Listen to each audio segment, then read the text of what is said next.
So if you want to make money betting on sports, there's one key thing that you can do that will dramatically improve your chances, which is why the betting industry doesn't want you to do it. And they use a number of tricks and bits of deception to basically fool you into a position where you're very likely to lose money. And the way that they do this is pretty shocking, really, because especially in this day and age, when technology is at the forefront of most industries, you tend to find that the betting industry is using technology deliberately against you. And if you want to find out how and why, then watch the rest of this video. I've been successfully betting and trading for over 2 decades. If you want more videos like this and you want me to describe more of what I do, then give us a like. If you want to talk to like-minded people, visit the BetAngel forum where you can do exactly that, but also visit our website where you can download a free trial of BetAngel. So I came up with this concept of this video a little while ago, and I thought, how can I best illustrate the point that I'm trying to make in this video? So I decided that the best way to do that was to actually go shopping. And that is what I did. I nipped into town, into my local Waitrose.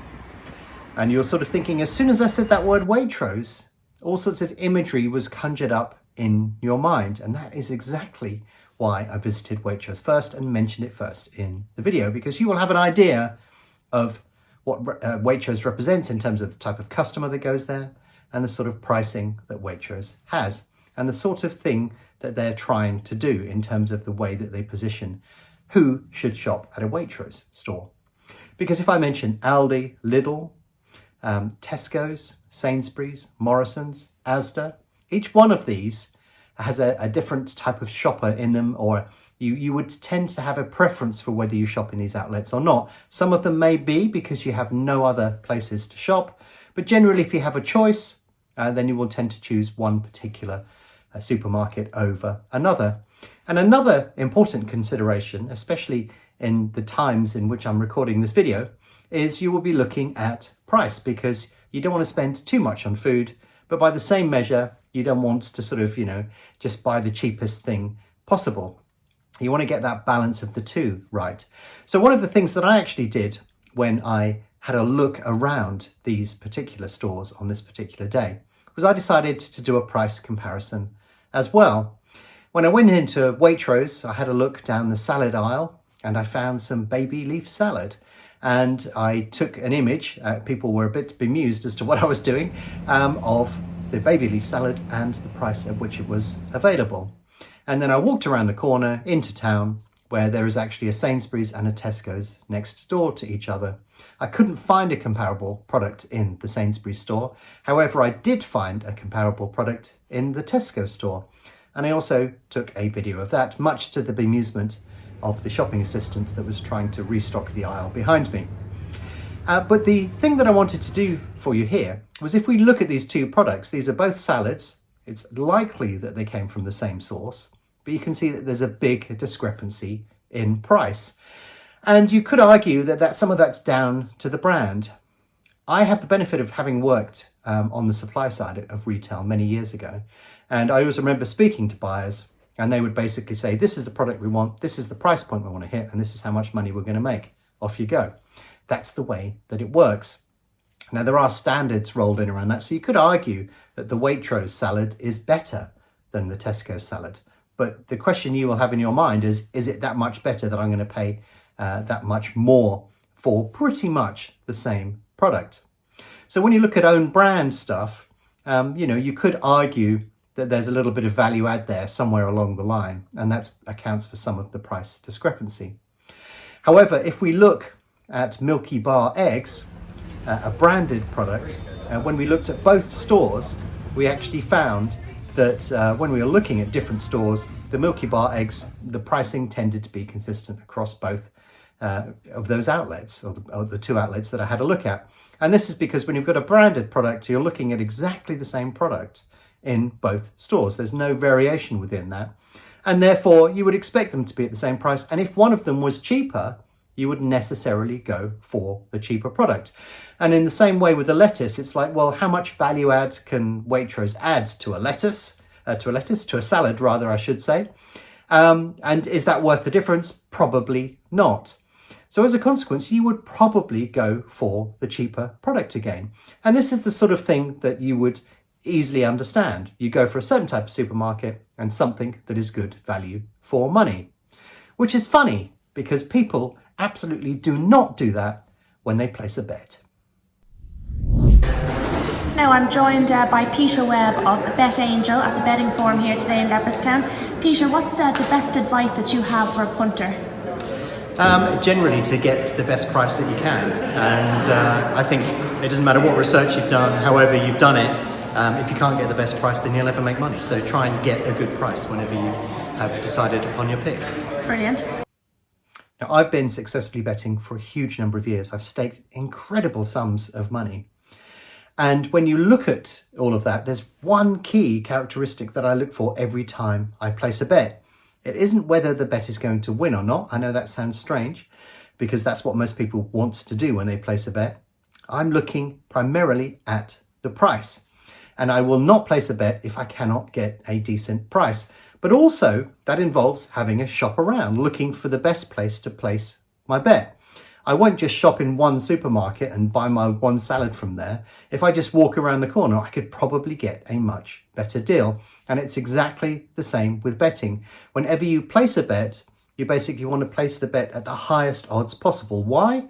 Because when you win, you will win a lot more money. If you place a bet somewhere else, you're probably not getting odds that are anywhere near as good, and you're getting really, really poor value. You won't win as much, and that means that your chances of losing money in the long term is dramatically increased. So the first thing that I do whenever I place a bet is I try and find the best odds available wherever I can get them.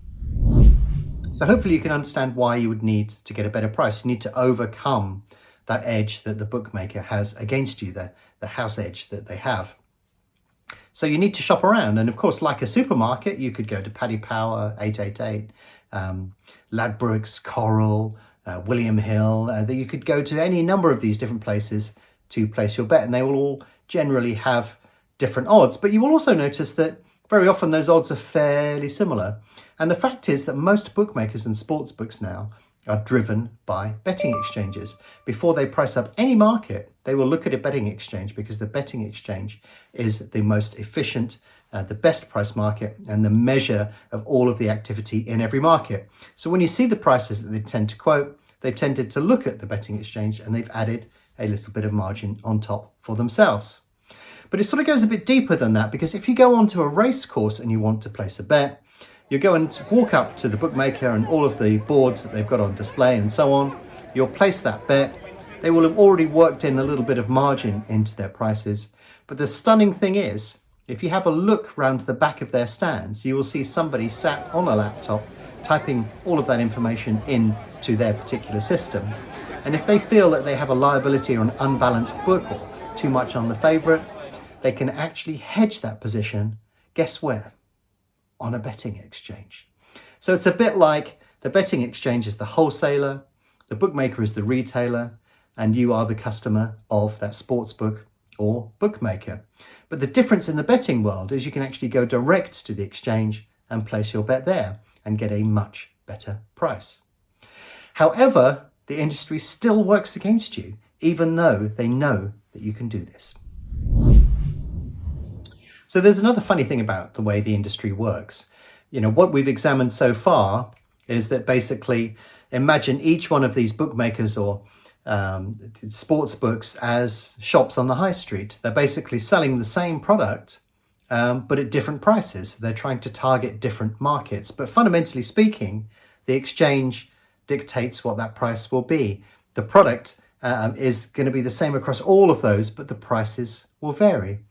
You may get a few offers and stuff like that now and again. But basically, they're going to get the margin out of you some way. They'll entice you through the door and then build the margin back in on your account over a period of time.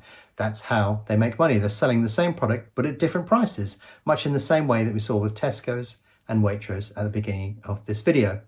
But the interesting thing is the industry works in another weird way that works massively against you, because can you imagine going into a Waitrose store and seeing Tesco product but priced at a Waitrose price? You're going to be saying, well, that's a total rip-off.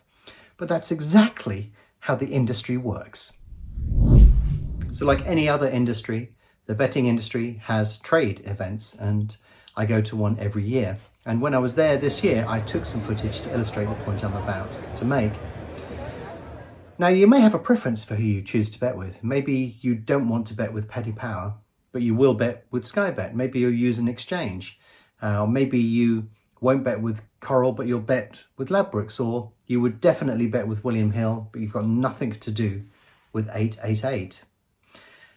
But it doesn't matter, because in this industry, a lot of companies own vast numbers of brands. So if we look at first at Flutter Group, originally Betfair was a betting exchange on its own. They introduced a sportsbook, then they merged with Paddy Power. So if you were placing a bet with Paddy Power, you were only one step removed from the exchange. And in fact, I'm not going to go into the detail, it's a lot closer than that. But then eventually that group ended up buying and merging with Stars Group. And Stars Group own a whole plethora of different brands, including Sky Bet. So you ended up, if you place a bet with Sky Bet, it's in the same group as Paddy Power and the Betfair exchange. So can you see here, it sort of doesn't make any sense. It's the same product, but just represented in a different form. It's a different brand. It's a Tesco's, an Aldi, a Lidl, a Waitrose, same product in all of it, different prices. But the funny thing is, punter apathy is so strong that betting companies can get away with this. 888 now owns William Hill. And if we look at the Entain Group, they own a whole vast range of different brands as well. But they also own Corals and Ladbrokes. They did own the BetDAC exchange, but that is now independent. So wherever you go, it's the same product, but just represented under different brands. They just want to hook you in with maybe an offer or two or something, and then keep you within that brand, and then just basically work out as much money from your pot as you possibly can. But there's also a huge sting in the tail here as well, because maybe one of the ways that you want to get the best set of odds is you go to an odds comparison site in the same way that you would do with car insurance. But here's the shocker. Odds Checker, which basically offers all of those different odds, which you realise now is pretty pointless, was actually owned by Flutter Group. So even the odds comparison service was owned by one of those corporates. Now they have actually sold that now. They sold it for £155 million. And I'm thinking, wow, I'm in the wrong business, because here's a product that does odds comparison when there's no odds to compare. And they were sold for 155 million. And I'm sort of thinking, I'm definitely doing the wrong thing here.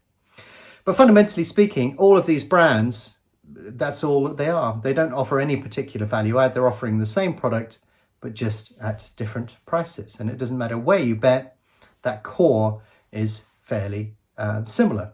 So yeah, fundamentally speaking, there's pretty much nothing stopping you from just going off and trying to find the best odds. And generally speaking, those best odds are going to be on an exchange.